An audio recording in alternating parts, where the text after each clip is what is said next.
제105회 무후는 미리 금난개를 깔아두고 위주는 승로반을 떼어 옮기다.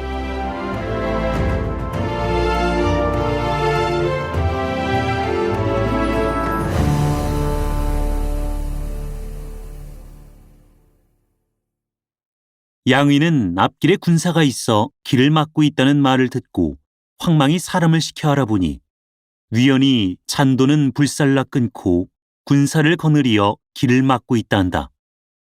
양의는 크게 놀라며 승상께서 생존에 계실 때 이 사람이 오랜 후에는 반드시 모반할 것이라 하시더니 오늘날 과연 이러할 줄을 뉘 알았으리. 그가 우리 돌아갈 길을 끊었으니 대체 어찌하면 좋습니까?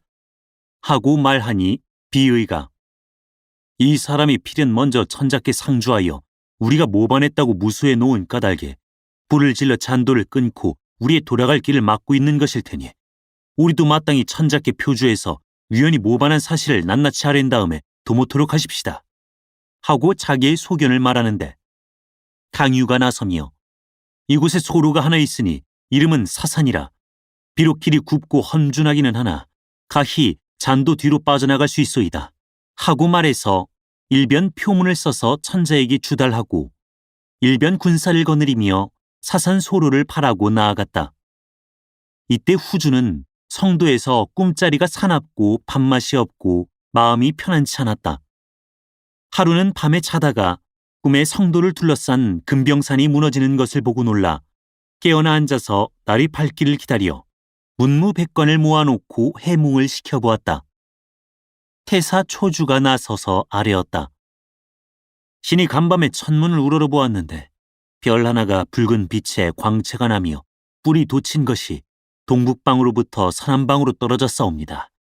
이는 승상께 대흉한 일이 있을 조짐이온데 폐하께서도 산이 무너지는 꿈을 꾸셨다니 이 조짐에 응하는가 하옵니다. 후주가 더욱 놀라고 두려워하는데 문득 이복이 돌아왔다고 고해서 후주는 급히 그를 불러들여 물어보았다.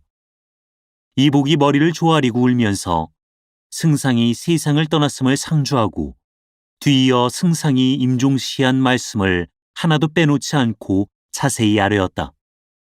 후주는 듣고 나자 통곡하며 하늘이 나를 망하게 하시는구나 하고 용상 위에 쓰러졌다.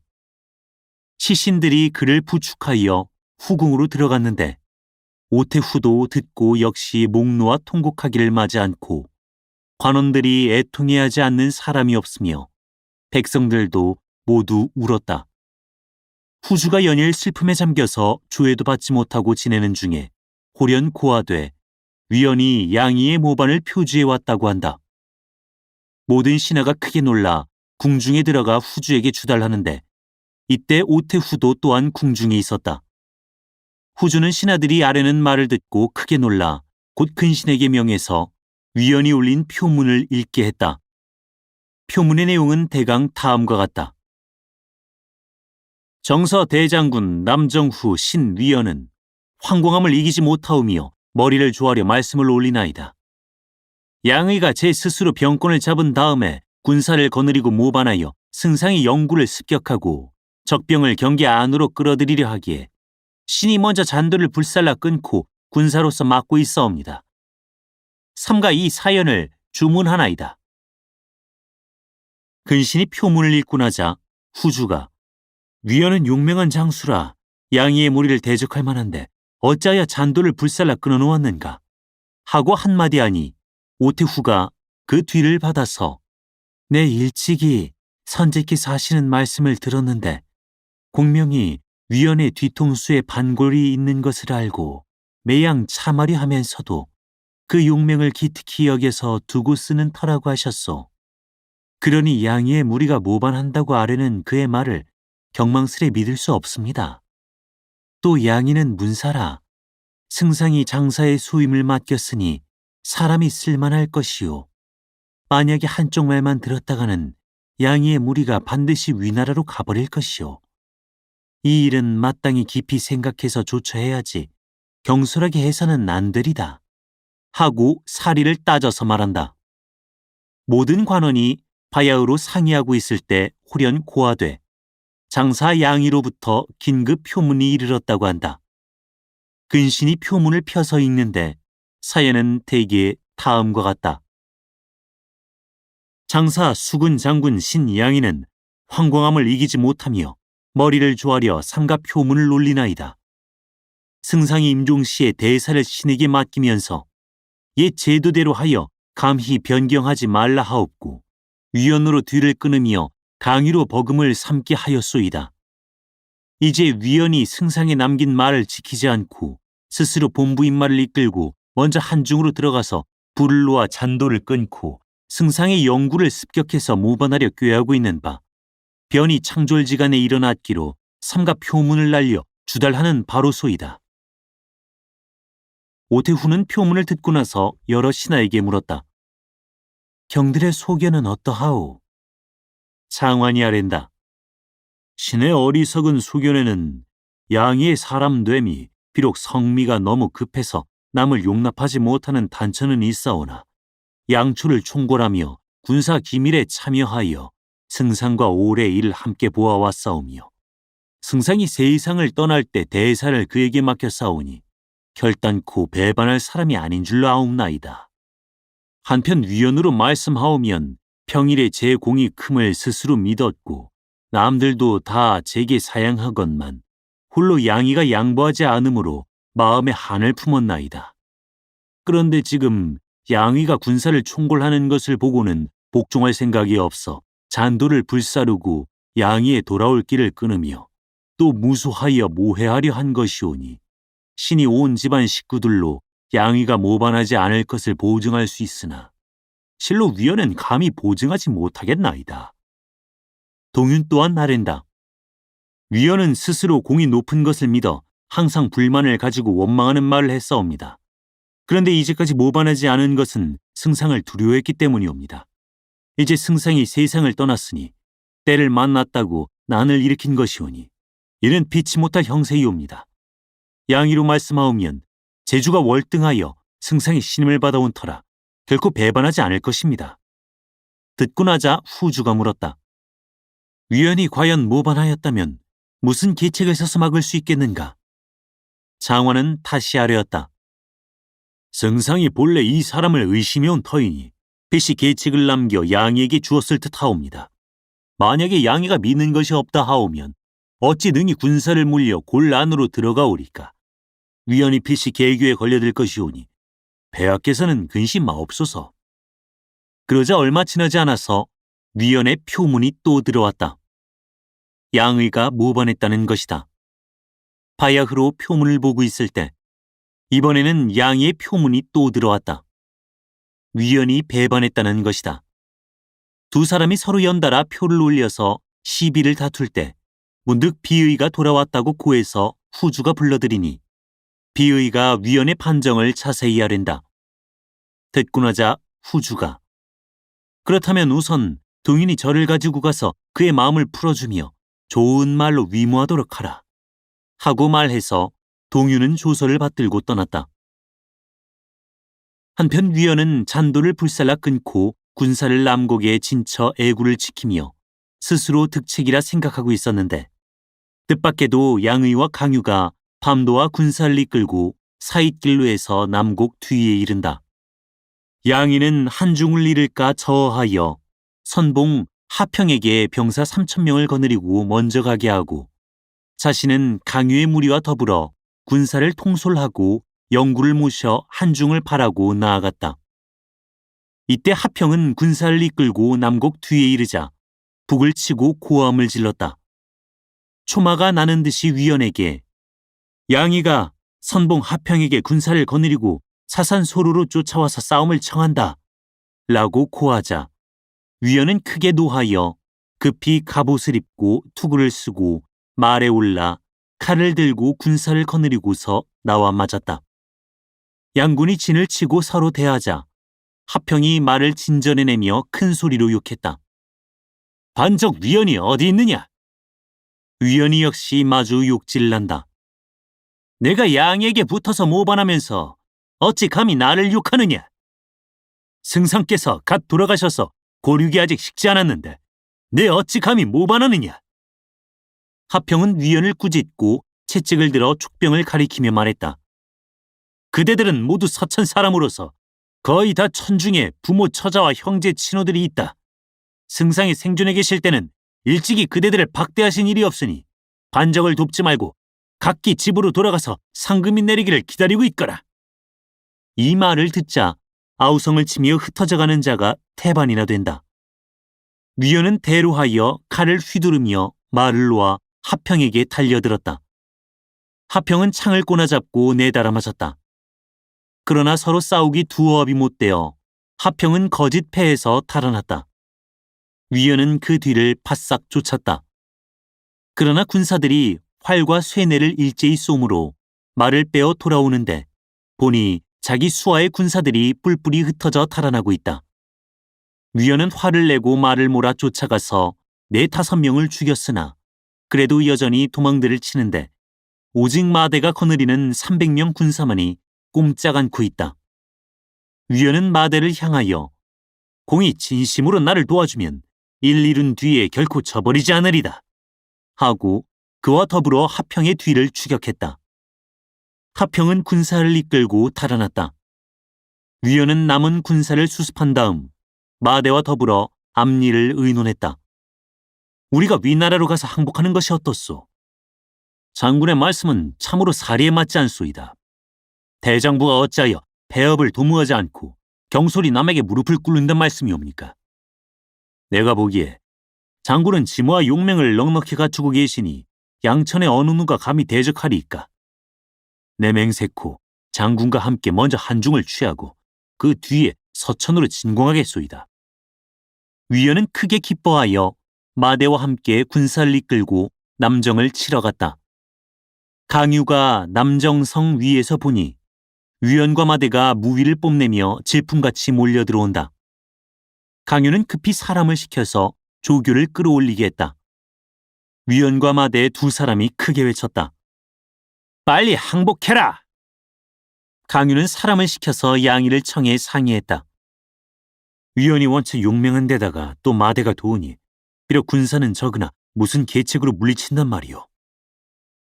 승상께서 임종시에 금낭 하나를 내게 주시며 만약에 위원이 모반하거든 진에 임해 대적할 때 끌러보면 위원을 뵐 계책이 있느니라 하고 당부하셨는데 꺼내봐야겠소 하고 양의가 금낭을 꺼내서 끌러본다.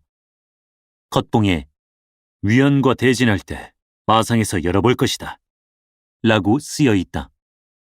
강유는 크게 기뻐하며 승상께서 이처럼 경계하셨으니 장사는 잘 간수하다가 내 먼저 군사를 거느리고 성 밖에 나가 진을 버려놓거든 고도시오 하고 말한 다음 갑옷을 입고 투구를 쓰고 창을 들고 말에 올라 군사 3,000명을 거느리고서 성문을 열고 일제히 지쳐나갔다.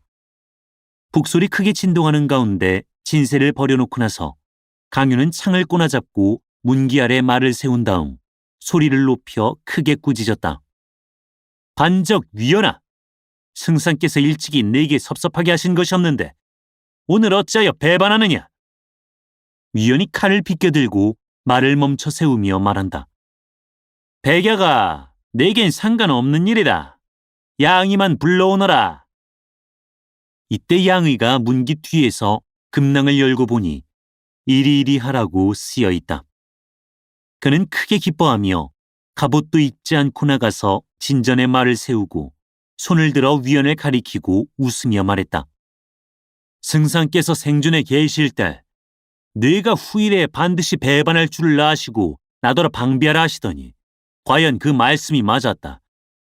내 감히 마상에서 연달아 3번 네 감히 나를 죽이리오 하고 큰 소리로 외친다면 참으로 대장군이 내 곧 한중의 성질을 그대로 다 내게 바치겠다.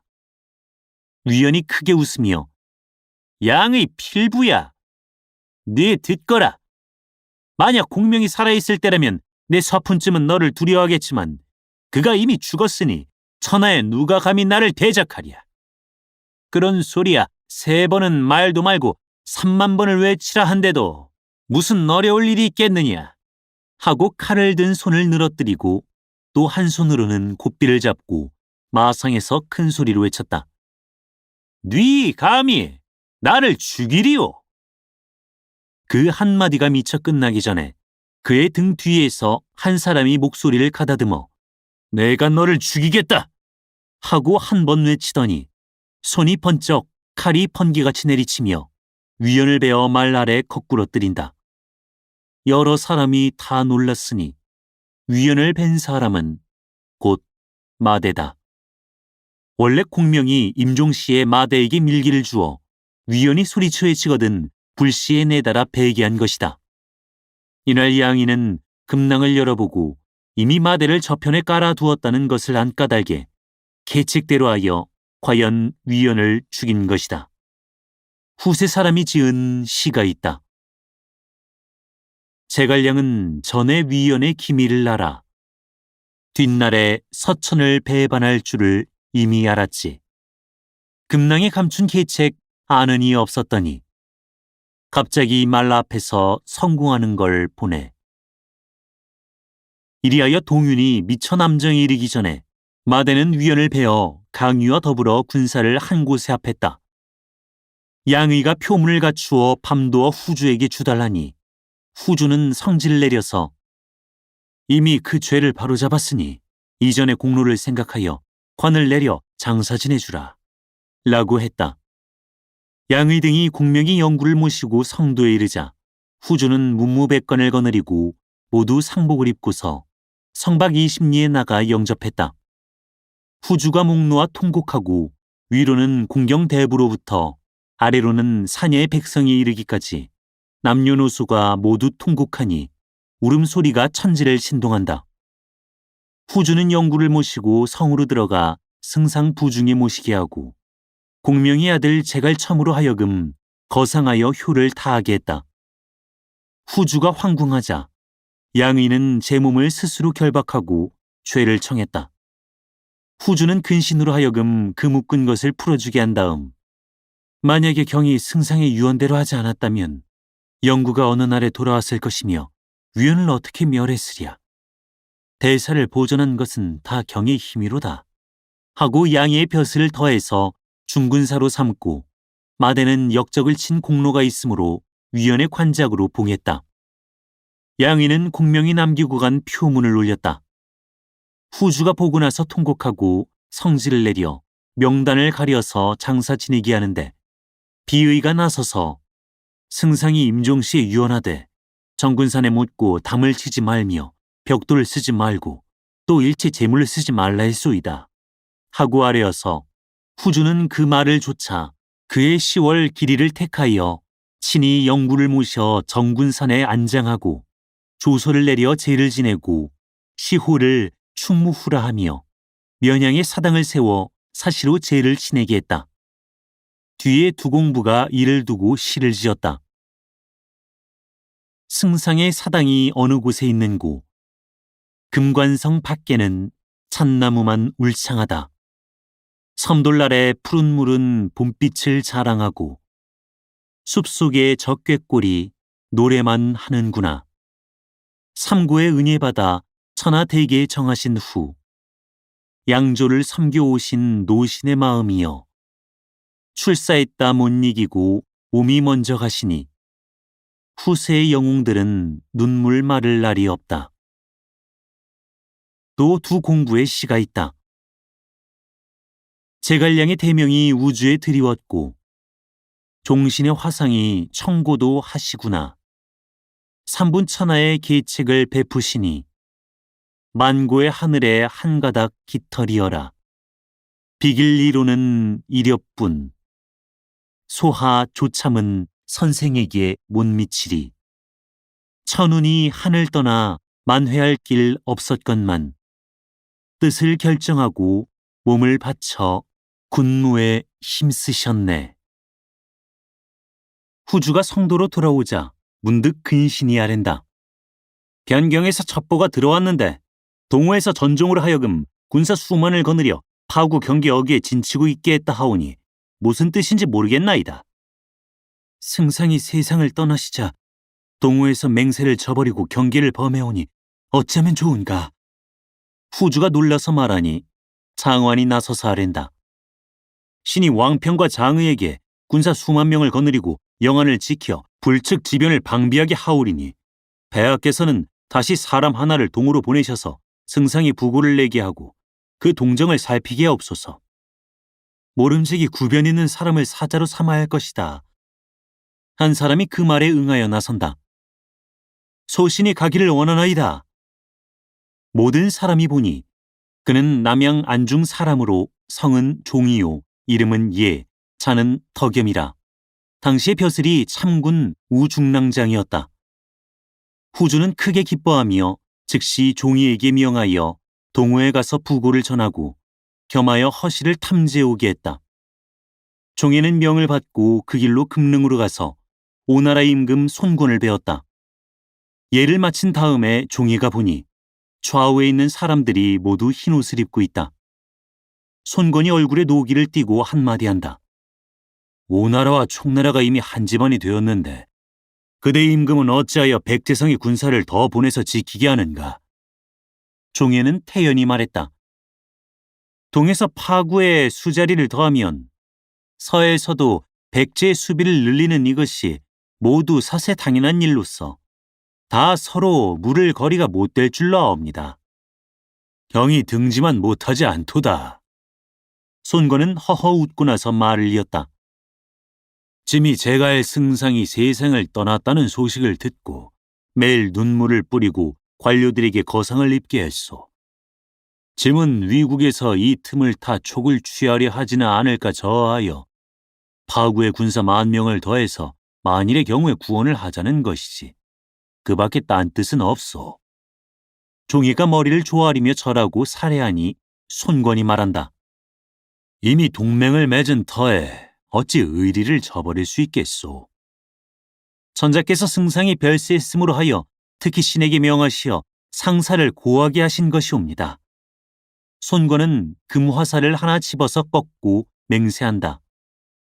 짐이 만약 전해한 맹세를 저버린다면 자손이 끊어지리다. 맹세하고 나서 그는 다시 사신에게 명하여 향과 비단과 전물을 가지고 서천에 들어가서 제를 지내게 했다. 종예는 오나라 임금에게 절하여 하직을 고하고 동호 사신과 동행하여 성도로 돌아왔다. 그는 후주에게 들어가 보고하려었다. 승상이 별세함을 알고 오국 임금이 또한 눈물을 흘리며 군신에게 상복을 입혔는데 파구의 군사를 더하기는 오직 위국에서 우리의 허한 틈을 타서 들어올까 저하기 때문이지 달리 이심이 있는 것이 아니오며 또 화살을 꺾어 맹세하여 동맹의 의리를 저버리지 않으리라 하옵더이다. 후주는 크게 기뻐하며 종이에게 중상을 내리고 또 동호 사자를 후하게 대접해서 돌려보냈다. 그리고 공명의 유언을 쫓아서 장원의 벼슬을 더해서 승상대장군 녹상서사로 삼고 비의의 벼슬을 더해서 상서령으로 삼아 함께 승상의 직무를 다스리게 하며 오의의 벼슬을 더해서 거기장군으로 삼고 저를 빌려주어 한중을 다스리게 하고 강유를 보안장군 평양후로 삼아 각 처인마를 총독하며 오의와 함께 한중에 나가 진치고 위병을 방어하게 하고 그 밖의 장교들은 각각 전직대로 두었다. 이때 양의는 자기가 벼슬길에 나온 연한이 장원보다 먼저건만 자기가 그보다 아래일 뿐더러 또 공이 높다고 스스로 생각하고 있건만 후하게 상을 받은 것이 없어서 원망하는 말을 하며 비의를 향하여 전일에 승상이 갓 돌아가셨을 때 내가 만약 전군을 데리고 위나라로 가서 항복했다면 아무러면 정막하기가 지금처럼 이렇게까지 하겠소 하고 말했던 것인데 비의가 이 말을 후주에게 가만히 표주하니 후주는 크게 노하여 양의를 옥에 내려 책문하게 한 다음 참하려 했다. 그러나 창관이 나서서 양의가 비록 죄를 지었사오나 전일의 승상을 따라 공로를 많이 세웠사오니 참하지는 마옵시고 관직을 삭탈하여 서인을 삼으심이 마땅할까옵나이다. 하고 아뢰어 후주는 그 말을 좇아서 양의의 벼슬을 뺏고 한가군으로 보내서 서민으로 삼았다. 양의는 참귀함을 이기지 못하여 스스로 목을 찔러 죽었다. 촉한 건흥 13년은 위주 조예의 청룡 3년 이후 오주 손곤의 가화 4년인데 삼국이 다 군사를 일으키지 않았다.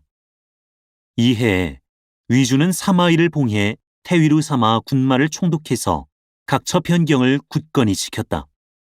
사마이는 사은하고 낙양으로 돌아갔다. 이때 위주 조예가 허창에서 크게 토목을 일으켜 궁전을 짓고 낙양에 조양전, 태극전을 지으며 총장관을 쌓으니 그 높이가 모두 10장이요. 숭화전, 청소각, 봉황루를 세우며 구룡지를 파는데 박사 마균에게 명하여 감독하게 했다. 그 궁전의 화려하기가 이를 데 없으니 아로새긴 들보며 곱게 단정한 기둥과 청기화며 금벽돌이 햇빛에 빛나 휘황찬란한데 천하에 이름 있는 장인 3만여 명을 뽑고 30여만 명의 역군을 데리고서 밤낮을 가리지 않고 짓게 했다. 그러하여 밀력이 피폐해져 원성이 그치지 않았다.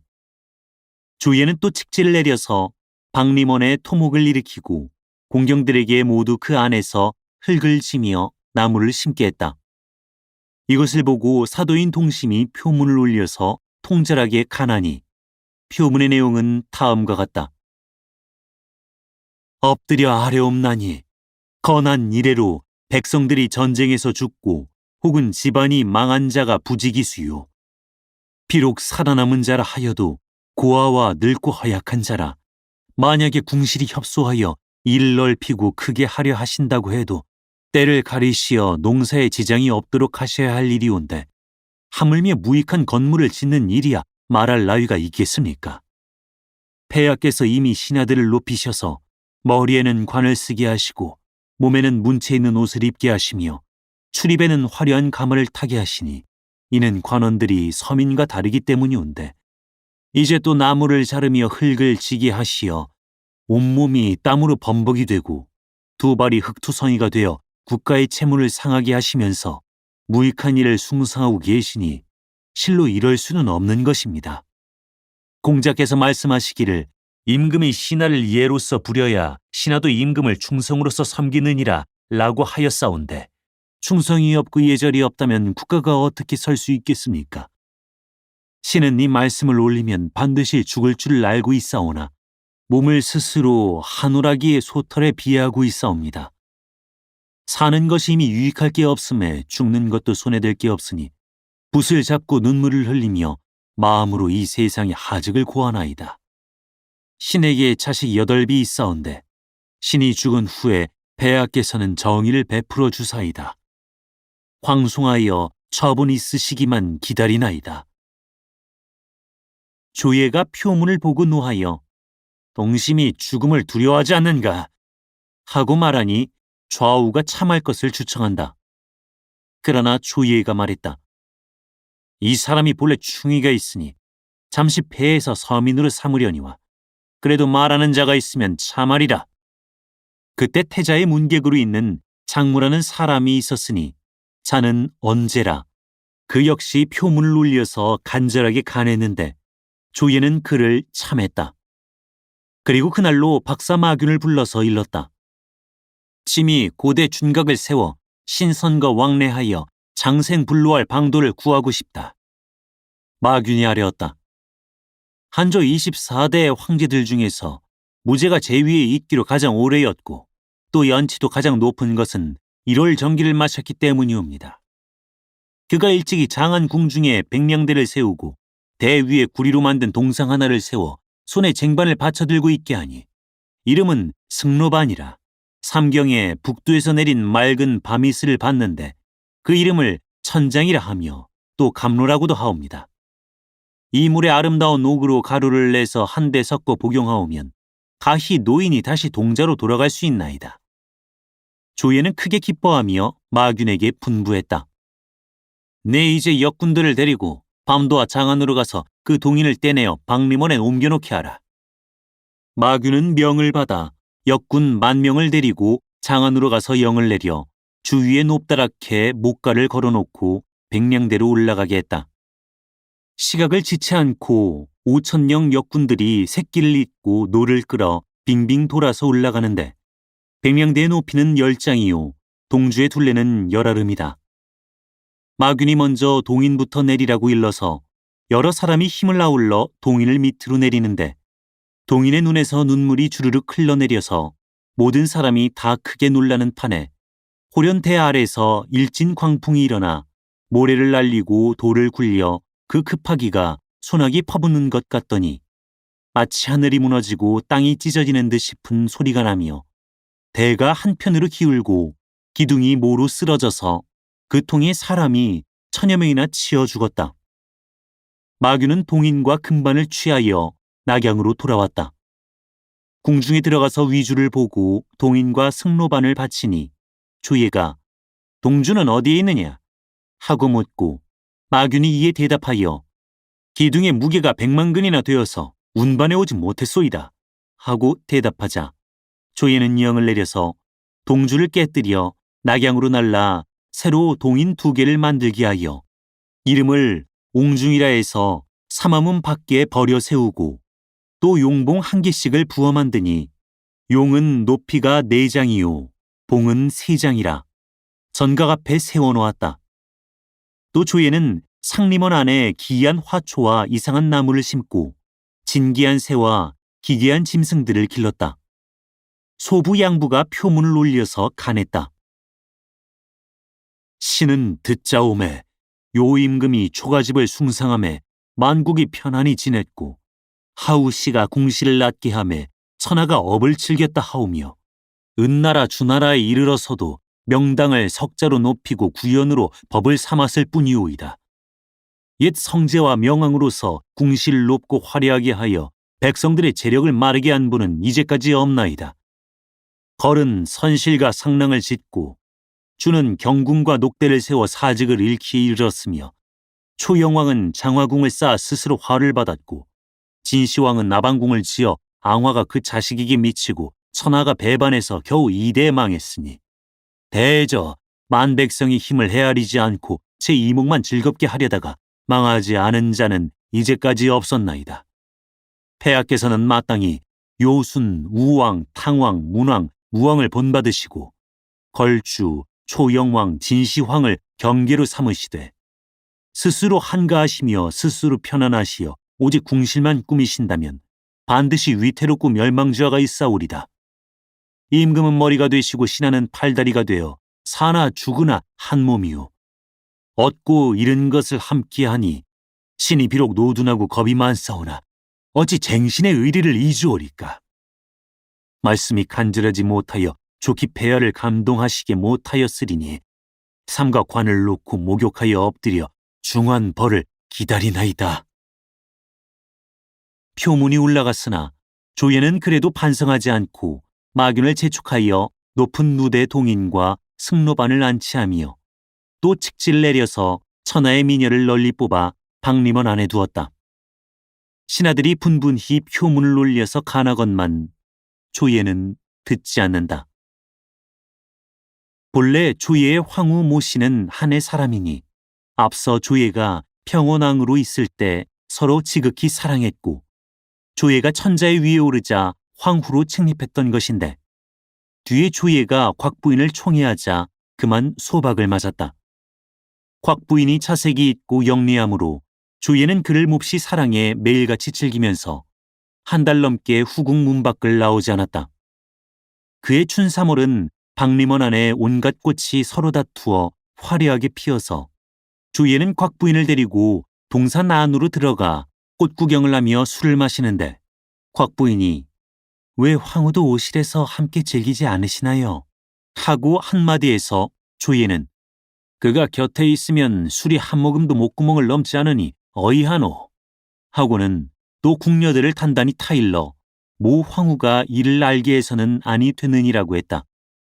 모 황후는 조예가 한 달 넘게 정궁으로 들어오는 것을 못 본 끝에 이날 고적함을 이기지 못하여 궁녀 10여인을 데리고 취하루로 나왔는데 어디선가 풍악 소리가 유량히 들려와서 어디서 아래는 풍악이냐 하고 물으니 한 궁관이 있다가 성상께서 곽부인과 함께 어하원 안에서 꽃을 구경하며 주연을 베풀고 계신답니다 하고 아랜다. 모 황후는 그 말을 듣자 마음이 좋지 않아 곧 황궁해버렸다. 이튿날이다. 모 황후는 작은 수레를 타고 궁을 나서 이리저리 논일다가 공랑 사이에서 조예를 만났다. 그는 미소 지으며 한마디 했다. 폐하께서는 어제 북원의 납시여 얼마나 즐거우셨겠어요. 그 말을 듣자 조예는 크게 노하여 곧 어제 시봉하던 사람들을 잡아오라고 하여 어제 북원에서 논 일은 짐이 좌우를 신칙해서 모 황후가 알게 하지 말라 했는데 어찌하여 또 소문을 냈단 말이냐 하고 꾸짖고 궁관을 호령해서 시봉한 사람들을 모조리 참했다. 모 황후는 소스라치게 놀라 곧 수레를 돌려 황궁했다. 조예는 즉시 조서를 내려서 모 황후에게 죽음을 내리고 곽 부인을 세워서 황후로 삼았는데 조정의 신하로서 아무도 감히 이를 간하는 자가 없었다. 그러자 어느 날 유주차사 관구검이 표문을 올려서 고하되 요동에 공소년이 모반하여 스스로 연왕이라 일컫고 연호를 고쳐서 소한원년이라 하며 궁전을 세우고 관직을 정한 다음 군사를 일으켜 쳐들어오매 북방이 온통 흔들린다고 한다. 조예는 크게 놀라 즉시 문무 관료들을 모아놓고 군사를 일으켜 공소년을 물리칠 계책을 의논했다. 대궐 역사로 중국을 괴롭히더니 이제 또 외방에선 난리가 났다는구나. 어떻게 막는지 다음 회를 보라. 사단법인 올제 제작, 낭독 공준호, 번역 연변인민출판 삼국지 번역팀.